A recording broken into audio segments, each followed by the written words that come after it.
رحلة في النيل من غرب سهيل. بيلف دلوقتي ويمشي بينا. لا خلال الفنتين كده. لا خلصان أسوان السد العالي. مش داخله على الفنتين كده. الفنتين اللي تحت خالص وصاد المدينة نفسها. قصاد المدينه نفسها. هو أسرع بقى. فين؟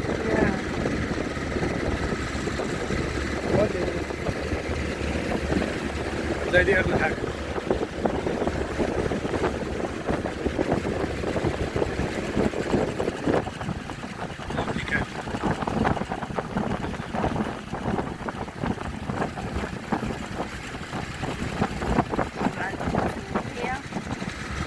على هنا غرب سهيل. يلا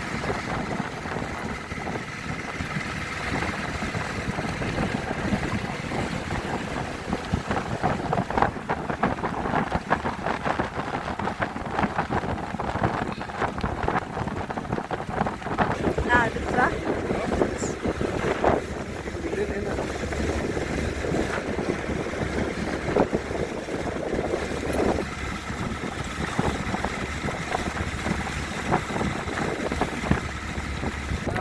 ايوه جزيرة سهيل. ايوه قصة سيدنا يوسف عليه السلام. هنا 7 سنين جفاف. عجاف. عمار وبعد كده 4 سنين جفاف. ايوه هنا قصتها موجودة هنا. واضح فيها برضو قرى وفيها فنادق وشغالة. ايوه فيها فنادق وهي قرية نوبية برضو. بس مش في شهرة غرب سهيل. لا هي غرب دي جزيرة سهيل. بعد فيلم مافيا. ايوه سبحان الله. رؤوس الاموال هبط عليهم. شاركوهم في المباني وفي الفنادق وكده. هما كانوا عاملين مصورين مافيا هنا في غرب سهيل؟ هنا ايوه. في حتى في مجموعة صخور كده تحت مسمينها جزيرة مافيا. ايوه يعني فيلم مافيا هو اللي شهر جزيرة غرب سهيل اللي احنا كنا فيها. يلا معلومة اهي. سنة 1902 أبراج معدنية. طبعا ايامها ما فيش حاجة خالص. كل المواد البناء والحاجات دي بتيجي من القاهرة، فكانت بتيجي في مراكب صنادل نقل، فما هم ما يعرفوش الطريق، وكل كام كيلو عاملين عمود إنارة زي كده.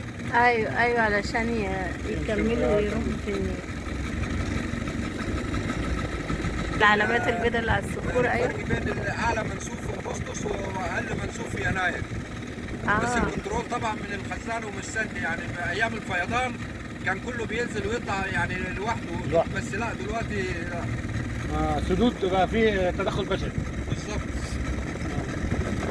بس ايامها كان خير. يلا بقى الفيضان كان بيجي يغير، بيسمد التربه طبيعي. دلوقتي لازم يستخدموا الاسمده وكده.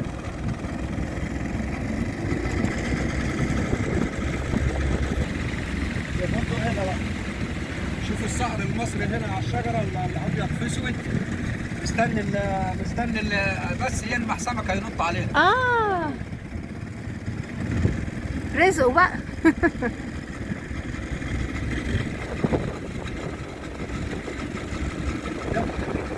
انا بحسبها حاجه جايه علينا.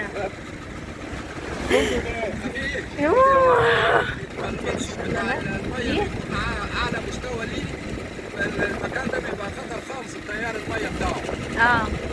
منطقه شلالات. بس الانشطه بتعرف تمشي فيها برضه بالخبره. ايوه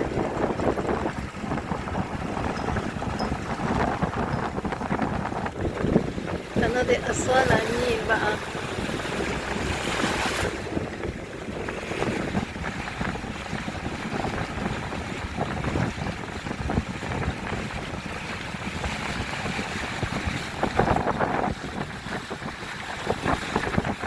فيلا على اليمين اللي على الوش دي البني، هي دي فيلة محمد منير.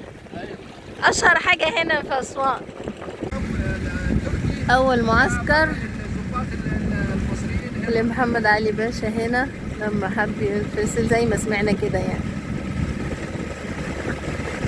اللي فوق ده هو ده أول معسكر لمحمد علي باشا لما انفصل بجيشه.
اه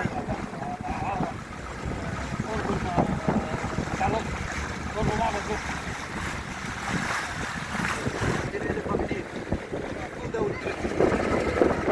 اللي هي الشمال ده المعبد اللي هو كان موجود اساسا وكان دي منطقة الفانتين. بس معاكم محمود يا استاذ محمد. فهمت. مقياس النيل بس اللي هو سليم. ده المكان الاصلي للمعبد فيلة. نعم؟ المكان الاصلي للمعبد فيلة قبل ما ينقلوه. لا معبد فيلة كان فوق. لا هو المفروض كان هنا في الاليفنت واتنقل. لا في جزيرة ثانية جنب الصخور الجرانيتية دي في حاجات بالهيروغليفي مكتوب على الجدار الجرانيتي هناك ورا المركب ورا الفوجة اللي هناك. يلا بقى كده احنا هنشوف اهي زهرة النقوش الفرعونية اهي على الحجر اهي زهرة اهي. استنى من هنا نصورها. ولسه على الحجر الثاني كمان في. هنا منطقة أثرية في النيل. أيوة هنا أهو كل دي مناطق أثرية أهو حجرة أهو. هقرب لكم النقوش أهي. أيوة كل دي أهي نقوش أثرية على الحجر. السلام ورحمة الله وبركاته.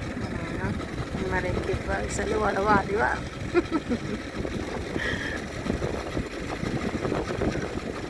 البوابة اللي هناك دي مكان ما المية بتخش على مقياس النيل هنا في نهاية نهاية السور ده. اهي من جوه زي مدرجات زي سلالم طالعة كده بالعرض.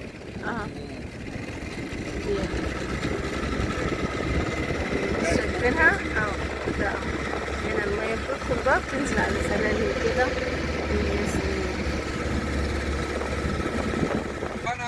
المبنى اللي فوق ايوه قبل 1902 للمهندس الانجليزي اللي صمم خزان اسوان اسمه ويليام كوكس. بعديه الحاكم الانجليزي لورد كيتشنر قاعد فيه. بعديه بمتحف حاليا بيعملوا فيه توضيبات. حتى الستايل بتاع المبنى مش مصري خالص. عامل زي المباني الهندية او الصينية اللي هي القبة دي اللي هو ده كده اهو بالشكل ده كده.